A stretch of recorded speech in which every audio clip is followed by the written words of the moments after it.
इस कार्यक्रम के प्रायोजक हैं रोजगार डेवलपर्स। नमस्कार, पल्स 24 न्यूज देख रहे हैं आप। मेरे यानी अक्षिता रावत के साथ और वक्त हो चला है नेशनल बुलेटिन का, लेकिन उससे पहले आपको बता दें हेडलाइंस।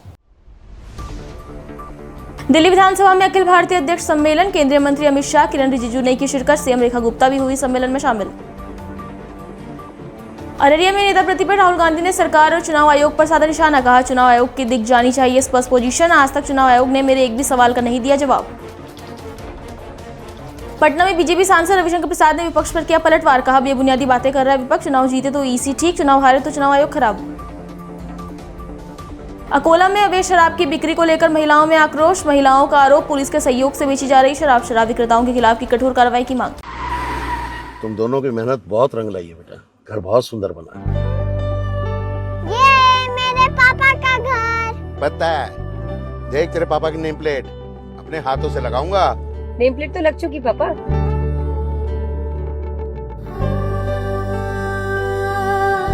असल मेहनत तो आपने किया पापा, मुझे इस काबिल बनाने के लिए। वो जिंदगी भर किराए के मकान में रहे, लेकिन तो आज ये घर मेरा नहीं, ये है मेरे पापा का घर।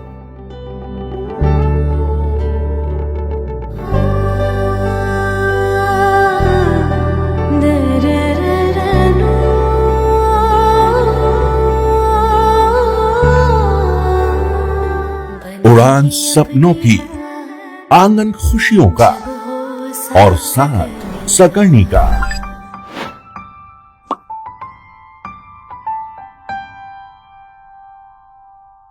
चलिए अब देखते हैं खबर विस्तार से। दिल्ली विधानसभा में अखिल भारतीय अध्यक्ष सम्मेलन को केंद्रीय गृह मंत्री अमित शाह ने संबोधित किया। उन्होंने कहा कि जब यह देश सरदार पटेल को याद करता है तो विठल भाई पटेल का योगदान फीका पड़ जाता है, लेकिन अगर स्वतंत्रता संग्राम महत्वपूर्ण था तो देश चलाना और विधायी प्रक्रिया स्थापित करना भी उतना ही महत्वपूर्ण है।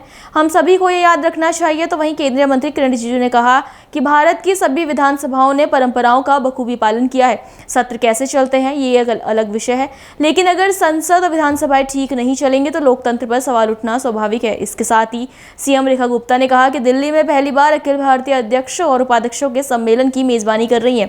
ये दिन हमारे लोकतंत्र के लिए एक ऐतिहासिक दिन है।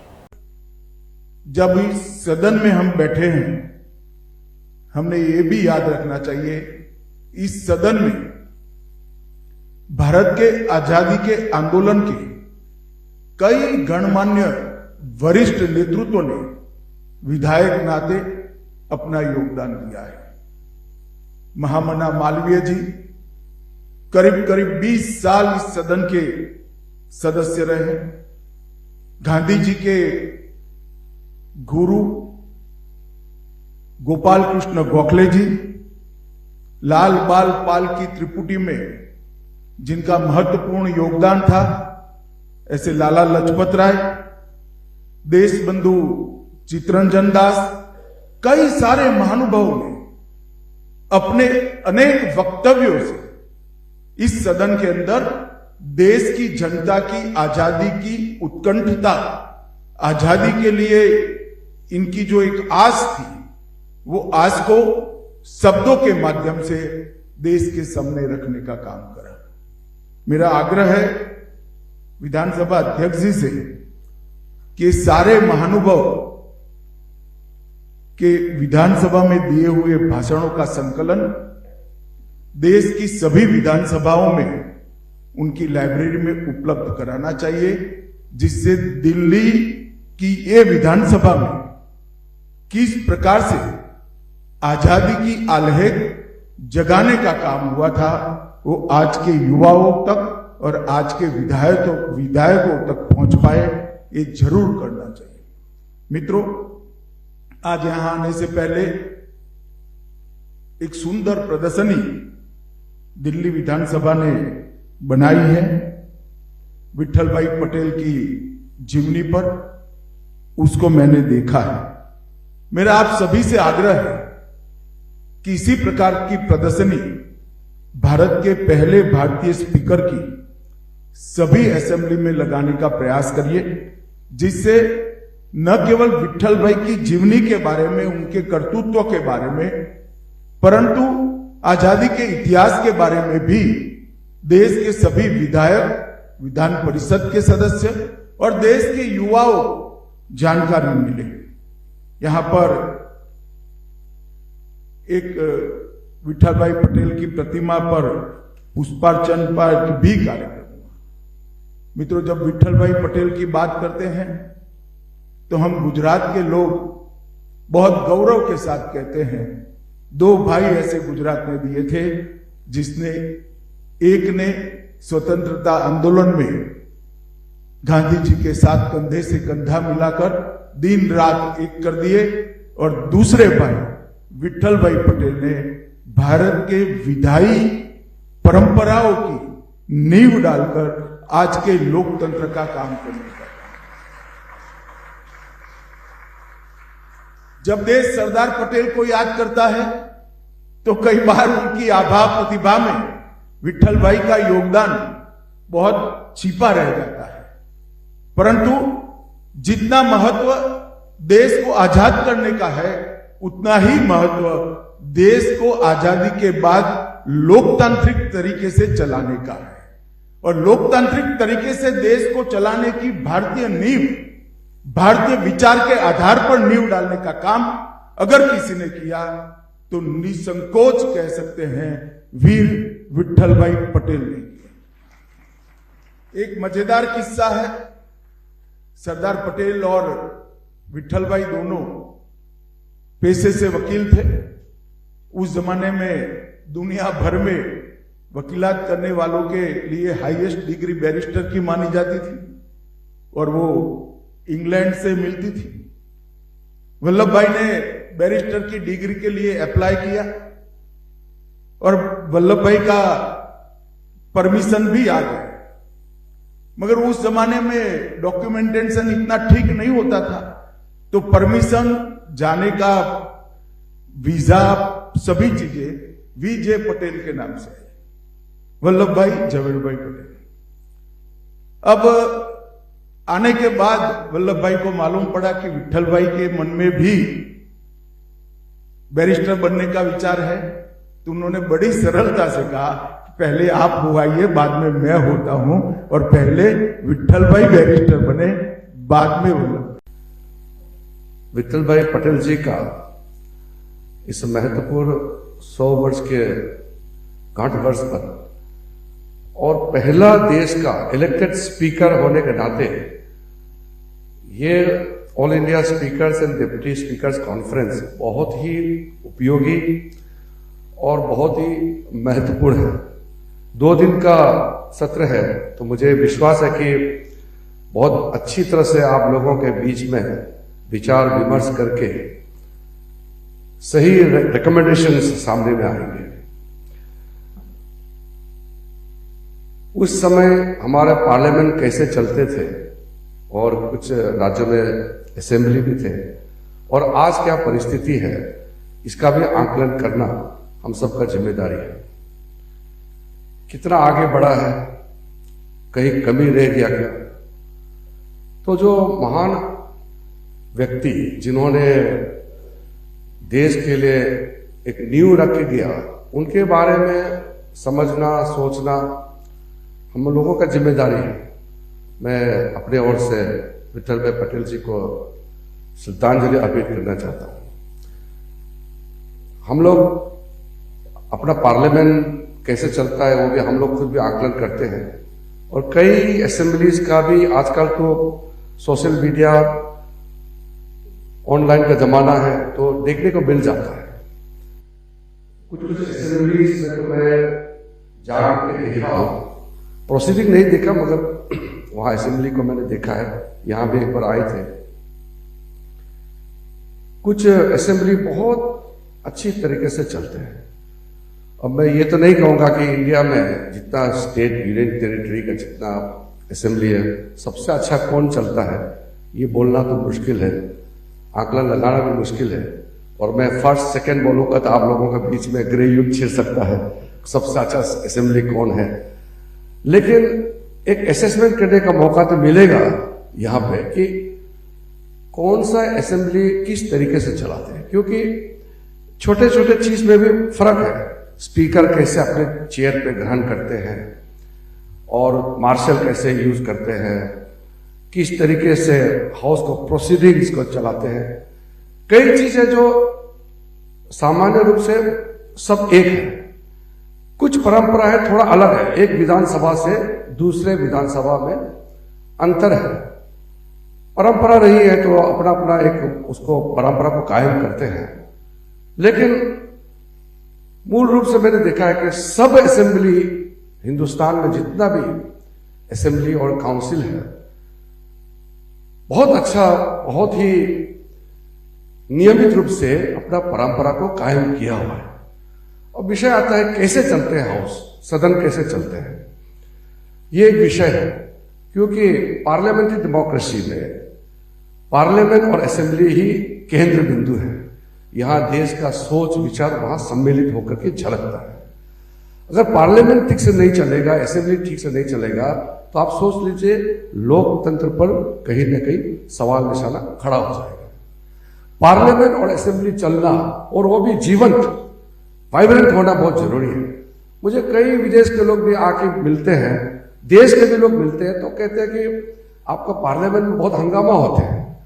तो मैं कहता हूं अगर पार्लियामेंट में हंगामा नहीं हुआ तो कहां होगा। बिहार के अररिया में नेता प्रतिपक्ष राहुल गांधी ने सरकार और चुनाव आयोग पर निशाना साधा। उन्होंने कहा कि चुनाव आयोग की पोजीशन आपको स्पष्ट दिख जानी चाहिए। मैंने कर्नाटक में उनके सामने एक डेटा रखा, लेकिन उन सवालों का आज तक एक जवाब नहीं आया। साथ ही कहा कि 1 लाख फर्जी वोटर कहां से आए, कौन थे, इसका जवाब चुनाव आयोग ने नहीं दिया। मैं प्रेस कॉन्फ्रेंस कर रहा था, उसी दौरान चुनाव आयोग कहता है कि राहुल गांधी को एफिडेविट देना चाहिए, अगर एफिडेविट नहीं दिया तो हम इसे स्वीकार नहीं करेंगे।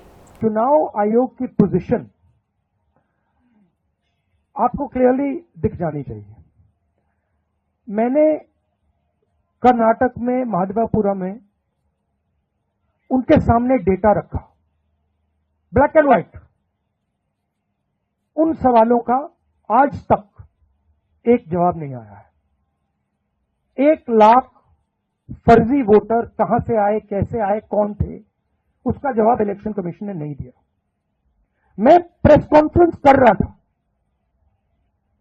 करते हुए इलेक्शन कमीशन कहता है कि राहुल गांधी को एफिडेविट देना चाहिए, और अगर एफिडेविट नहीं दिया तो हम एक्सेप्ट नहीं करेंगे।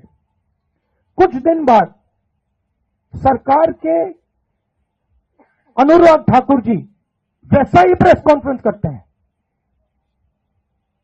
मतलब जो हम कह रहे थे उसी को दोहरा रहे हैं।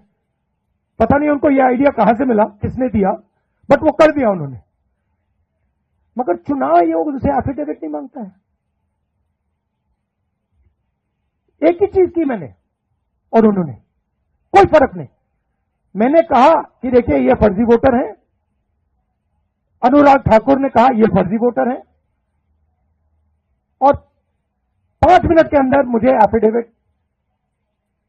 एफिडेविट मांगा जाता है, और आज तक अनुराग ठाकुर से कोई एफिडेविट नहीं मांगा गया।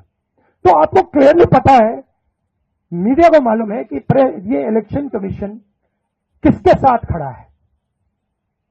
अगर ये न्यूट्रल होते तो एकदम अनुराग ठाकुर को एफिडेविट जाता, कहते कि एफिडेविट दो। तो ये न्यूट्रल नहीं है। और जो हम कह रहे हैं, बिहार में एसआईआर इंस्टीट्यूशनलाइज चोरी करने का तरीका है। आपने कहा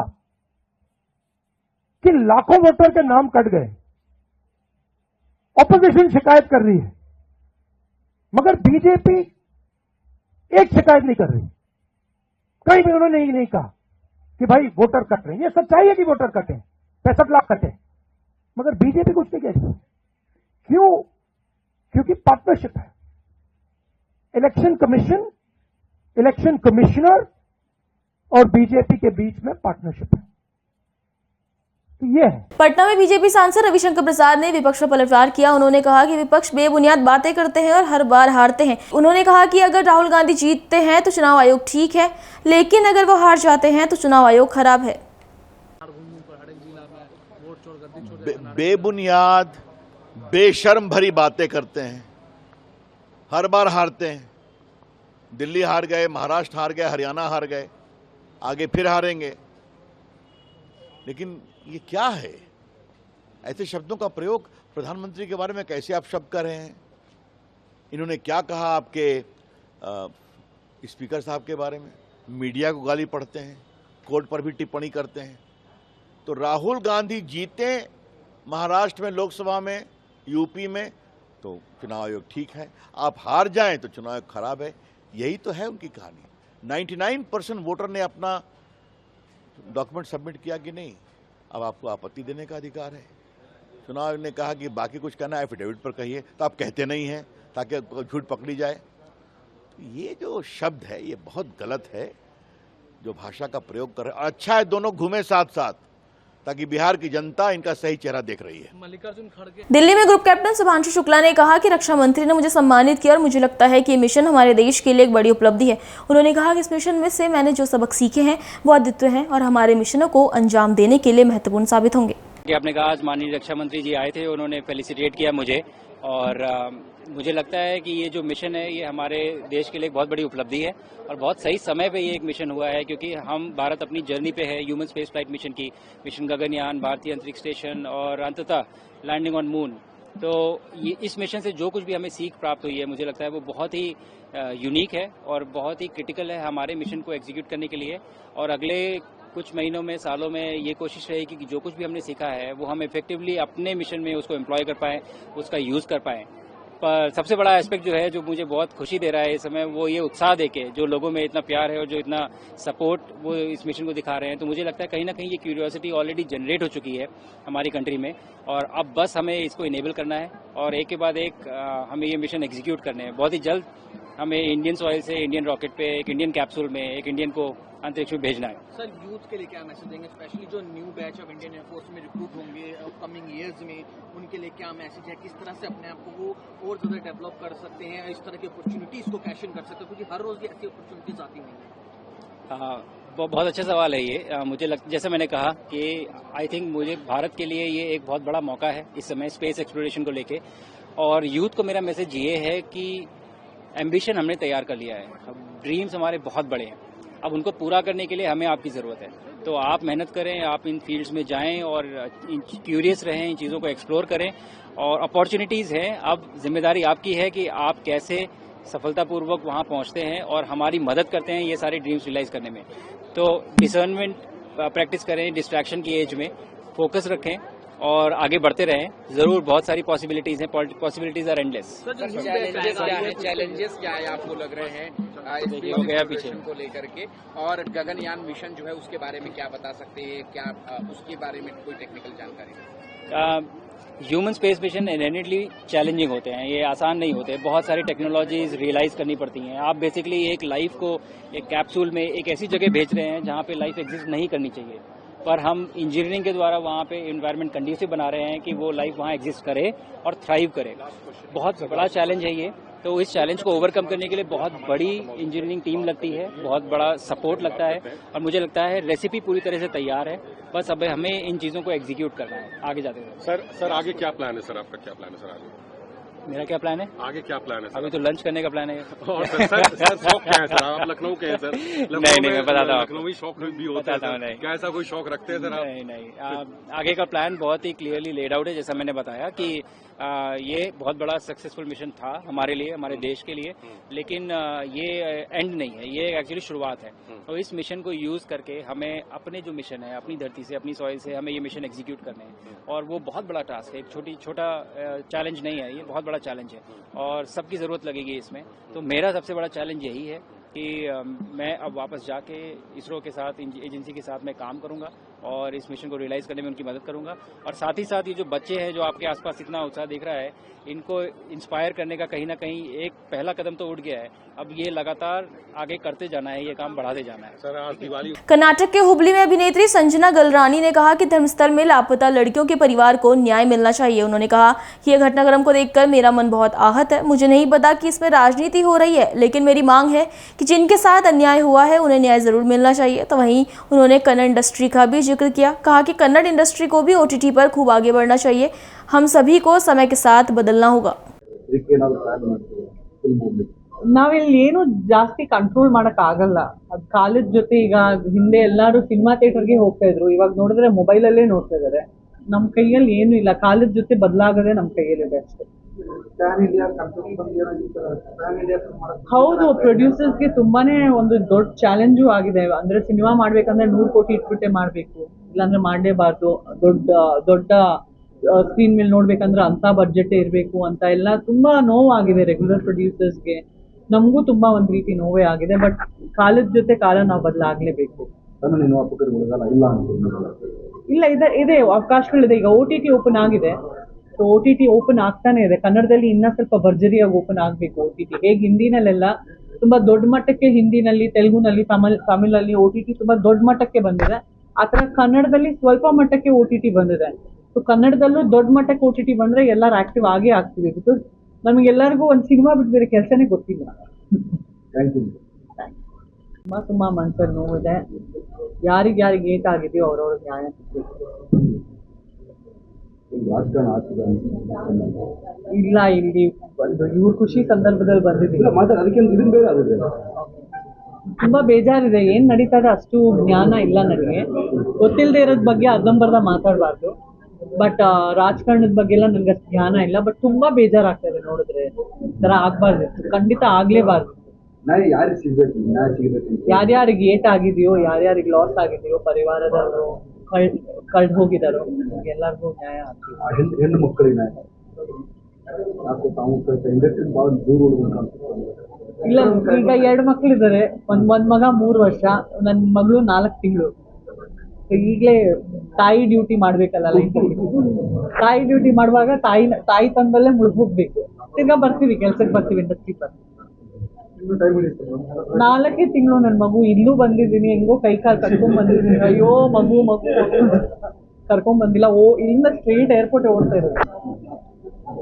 ಕನ್ನಡ ಇಂಡಸ್ಟ್ರಿ ಬಿಟ್ರೆ ಮತ್ತೆ ಅವ್ರು ಆಗ್ತಾ ಇಲ್ಲ. ಅದನ್ನ ಬಿಟ್ರೆ महाराष्ट्र के अकोला शहर के पास गुड़दी गांव में शराब बिक्री के खिलाफ मातृशक्ति सड़कों पर उतर आई है, जहां महिलाओं ने एकजुटता दिखाते हुए शराब बेचने वाले लोगों के घरों पर धावा बोला और तोड़फोड़ की, जिसके बाद महिलाओं ने गंभीर आरोप लगाते हुए कहा कि पुलिस के सहयोग से शराब बेची जा रही है। तो वहीं सूचना मिलते ही मौके पर पहुंची पुलिस ने महिलाओं को शांत करवाने की कोशिश की, लेकिन महिलाएं शराब विक्रेताओं के खिलाफ ठोस कार्रवाई की मांग पर अड़ी रही। दारू बंदी करा, आम्ही प्रेमाने सांगतो, पहिल्यांदा प्रेमाने सांगतो. आणि जर नाही करसाल तर आम्ही पुढे समोर मग काय करायचं तर पाहतो. समोर काय टाकलं मग आम्ही कारवाई केली होती का नाही पोलिसांना कारवाई काहीच केली नाही. पोलीस लोकांचे हप्ते बांधलेला, त्याचे फोटो भरतात. आमच्या घर बरबाद हो राहिले. आम्ही आता जवान, पण आमची माखाची वय आहे का आता? माणसं मारतात आम्हाला, आणि आम्ही जर शिल्लक बोललो तर म्हणतात तुम्हाला पटवून नेऊन टाकतो. तुम्हाला इथं स्वतः महिलांना आक्रमक व्हावं लागलंय, स्वतः दुकानं तोडण्याची वेळ आली. अशी वेळ काय येते, काय वाटतं तुम्हाला? अशी वेळ काय येते? आम्हाला त्रासच तसा आहे. आम्हाला त्रास किती आहे. हे दारूवाले लोक दारू चोरून निघतात. आणि हे माणसं रात्री 12-12, 1-1 वाजून याची दुकानं चालू असतात. 4 वाजतापासून हे माणसं झोपीतून उठून येतात. याच्याकडे दारू प्यायला, हे झोपीतून उठतात आणि यायला दारू देतात. आम्ही कामधंदे करायचे का? आम्ही माणसाला सांभाळायचं का? आम्ही जीव द्यायचे? राहिले अजून दारू पिऊन राहिले. माणसं म्हणतात लाईनवर येऊन टाकतो, आणि ममरीच्या खाली शिवा देतात. आम्हाला वाटेल तेवढ्या पोरा पण देतात. रात्रभर दारू चालू ठेवतात. रात दिवसा दारू चालू असते. दुपारी जा, सकाळी जा, संध्याकाळी जा. 5 मिनिटात लेकरं जातात, दारू पिऊ येतात. आम्हाला किती त्रास आहे या दारू पासून, किती त्रास आहे आम्हाला. आज काय केलं आम्ही त्याच्या घरी जाऊन त्याला समजून सांगितलं की बा दारू बंद करा. त्याने जर नाही, आम्ही त्यांना सांगितलं दारू बंद करा, पण त्यांनी काही केली का नाही केली आता हे याच्यानंतर आम्ही पाहू. जर नाही केली तर आम्ही पुन्हा असाच मोर्चा काढू आणि दारू बंदी करू. आज तुम्ही आक्रमक झाले, दुकानं फोडले, दारूच्या बाटल्या फोडल्या, म्हणजे काय विक्री? आमचे घरदार बरबाद झाले ना. मी स्वतः माझ्या एका वर्षापासून मी माझ्या आई बाबाच्या घरी थांबलेली आहे. कारण की माझा नवरा इथं गावात दुसऱ्या लोकांसोबत चोऱ्या करून त्याचं सुद्धा मी नाव आलेलं आहे. त्याने कशात काही केलं नाही तरी बी. पण आता याच्यानंतर सुद्धा दारू बंदी झालीच पाहिजे. कारण त्यांनी घरातले भांडे फुंडे लोकांचे विकले. लोक घरोघरी येऊन मला विचारत होते की हे कसं काय तुम्ही केलं म्हणून. मला काही माहितच नव्हतं, मी माझ्या आईच्या घरी होती. अभी के लिए इतना ही। देश दुनिया की तमाम बड़ी खबरों के लिए बने रहिए पर्सन टीवी न्यूज़ के साथ। अब तक के लिए नमस्कार। तुम दोनों की मेहनत बहुत रंग लाई है बेटा, घर बहुत सुंदर बना। ये मेरे पापा का घर। पता है, देख तेरे पापा की नेम प्लेट अपने हाथों से लगाऊंगा। नेम प्लेट तो लग चुकी पापा।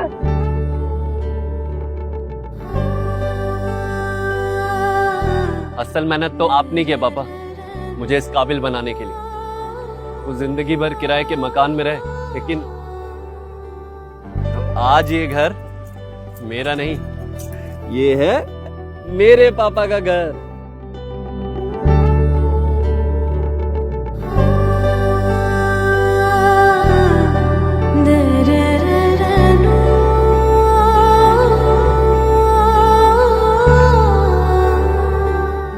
दुकान सपनों की, आंगन खुशियों का और साथ सकर्णी का।